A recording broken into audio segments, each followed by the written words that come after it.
À Belfast, l'art urbain est présent à tous les coins de rue. De nombreuses fresques racontent l'histoire du conflit nord-irlandais, près de 3500 morts entre 1969 et 1998. Un passé douloureux dont les stigmates continuent de marquer la ville à l'image de l'ancien mur de séparation entre catholiques et protestants.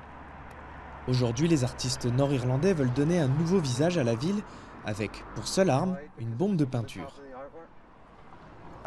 Je me suis dit qu'il fallait faire en sorte que la ville change complètement de visage, que ce soit différent de ce à quoi elle ressemblait pendant la guerre, donner quelque chose de positif, de brillant, de joyeux, quelque chose auquel les gens pourraient s'identifier plutôt que de se sentir agressés.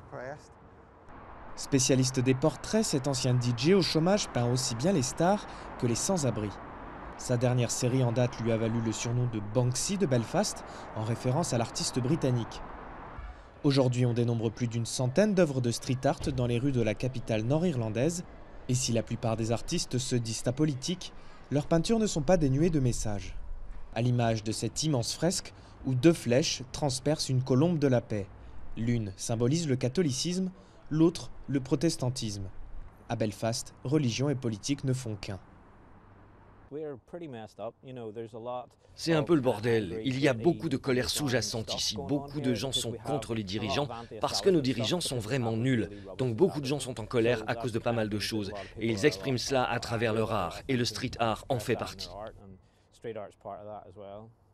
Pendant des décennies, les fresques murales ont servi à délimiter les quartiers entre les différentes communautés de Belfast. La nouvelle vague d'artistes de rue semble bien décidée à marquer son territoire d'une nouvelle façon, avec comme mot d'ordre l'union plutôt que la division.